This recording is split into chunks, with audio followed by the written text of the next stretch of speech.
Hi friends, this is Crystal from Homemaking on the Homestead, and today I decided I would bring you another episode of Coffee with Crystal from outside on my homestead. The weather is just so pretty, I thought it would be great to be outside. So hopefully I have a secondary microphone plugged in, so I'm hoping that this does a better job than the last time I tried to record outside.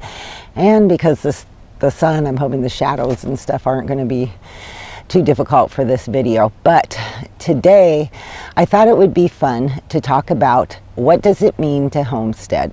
And because there's a lot of different meanings, a lot of people look at homesteading in different ways, and I just thought I would share with you what my perspective has been for many years now. So grab your cup of coffee and let's talk about that for just a little bit.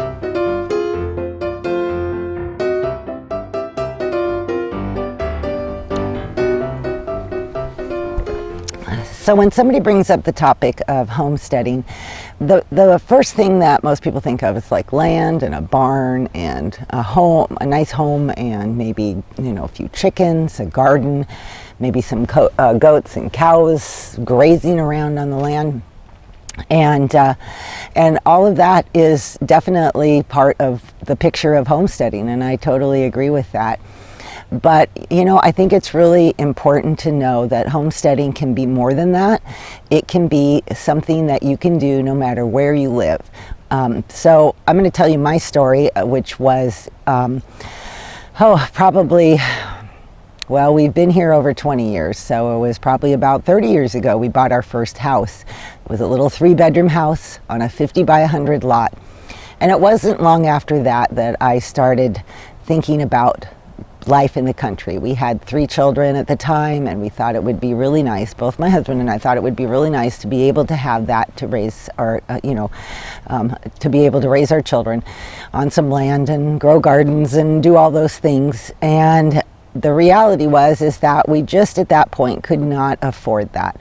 There was a lot of places available. We would look around on the weekends and see different places that we really loved, but we just weren't ready to be able to do that. We couldn't afford it. So at first I started feeling kind of depressed about that. And then after that, I started realizing that it didn't really matter. Where I lived, there were a lot of things that I could do, and that I didn't have to wait for someday that dream in order to do many different things. So maybe I couldn't have goats, and maybe there were some things that I just wasn't going to be able to do, but there was always something that I could do. So I just really started looking at what can I do. And I began to look at my 50 by 100 lot with my little 3-bedroom home on it as my homestead. And once I did that, it was like the whole focus in my mind changed. Everything about that dream suddenly started to become a reality, even though I had never even moved. I hadn't gone anywhere. I had a friend came over and he rototilled about half of my backyard for me, and I was able to plant a garden, and I loved that garden, and I planted gardens there several years in a row. I learned how to can. I learned how to can fruit and vegetables and how to make jam. Those were all really good homesteading skills that I felt that I could use in the future.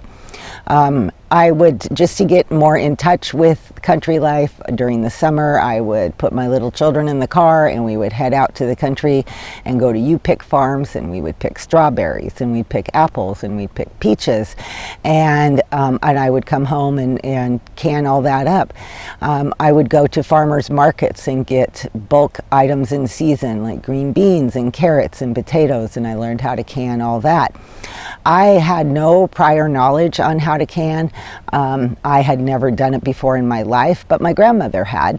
And in fact, I had inherited all her canning jars when she had to leave her home. And I read books. It was before the day and you could Google anything. That just wasn't even a reality. I checked out books at the library. I had a few friends that knew how to can, and I talked to them for advice, and I just did it. I just set my goal one day and said, okay, I'm going to can this. And I started making all kinds of things. Started with a boiling water bath and eventually moved on to a pressure canner. So I had that skill, and I started looking at all the other skills that I could start to pick up. One of the things I learned to do was to bake bread. I learned to cook from scratch. I learned to try to be as frugal as possible with the paycheck, and I started learning how to cook beans, and I started learning how to not rely on convenience foods, but to learn how to cook every meal that we had from just the bare minimum ingredients. And from there, I learned how to sew.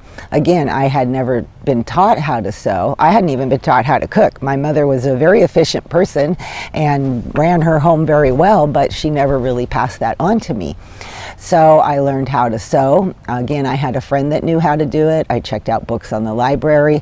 I bought my first sewing machine for $25 used, and oh my goodness, I sewed lots and lots of clothes on that little sewing machine. These were all skills that I taught myself.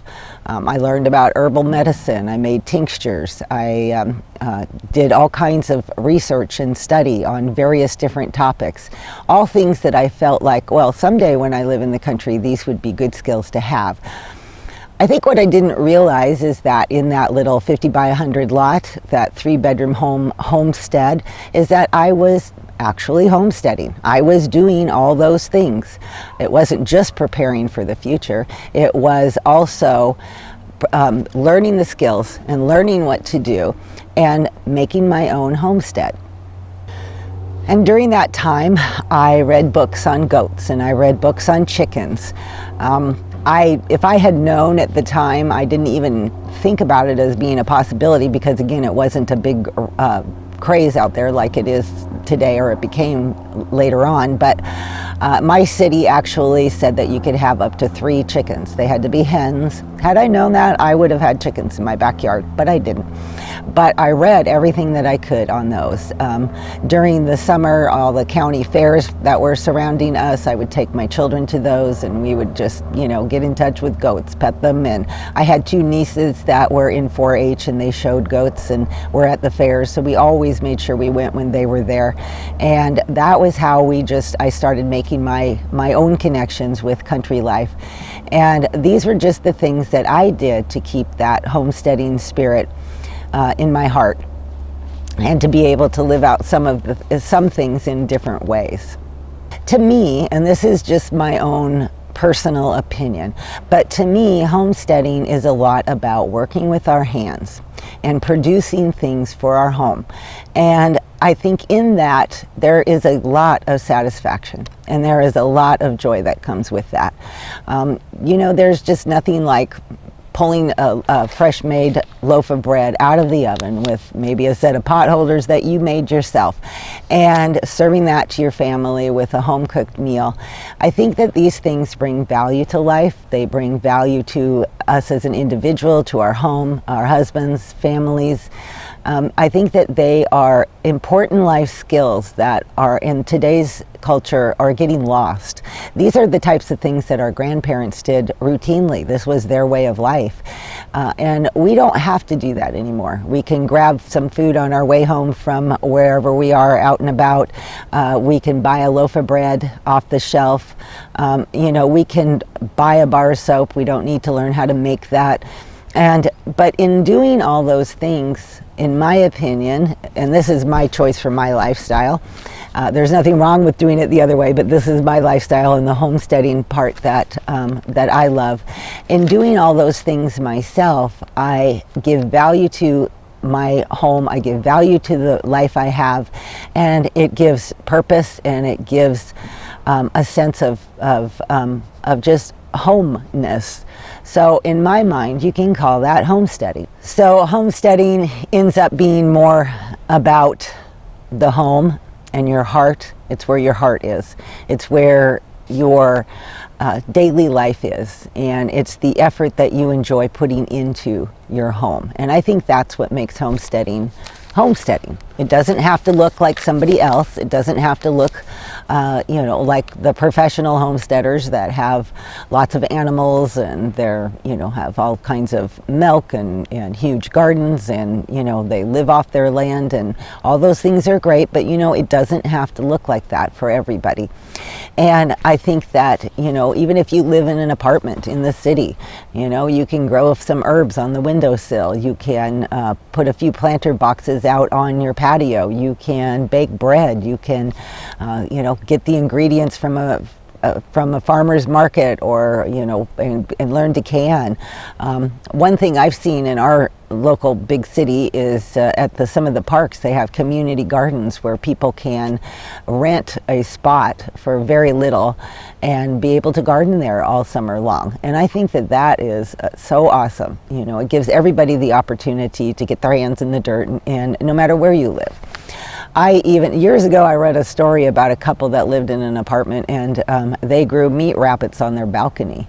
And they probably had both come from the country and no longer were there, but they wanted to have their own meat source, so they, were raising them right on their balcony. I'm not sure that I would do that, but I thought that was a pretty cool story and a pretty cool way to homestead if that's what you want. But even in an apartment, you can bake bread, you can sew, you can make a quilt, you can learn to make soap. You can do so many of these skills, these life skills that were just, like I said, every day to our grandparents. They were just the normal way of life that you lived. But you can learn those skills and bring that joy and bring that purpose into your life and into your home, and you can be a homesteader in that apartment.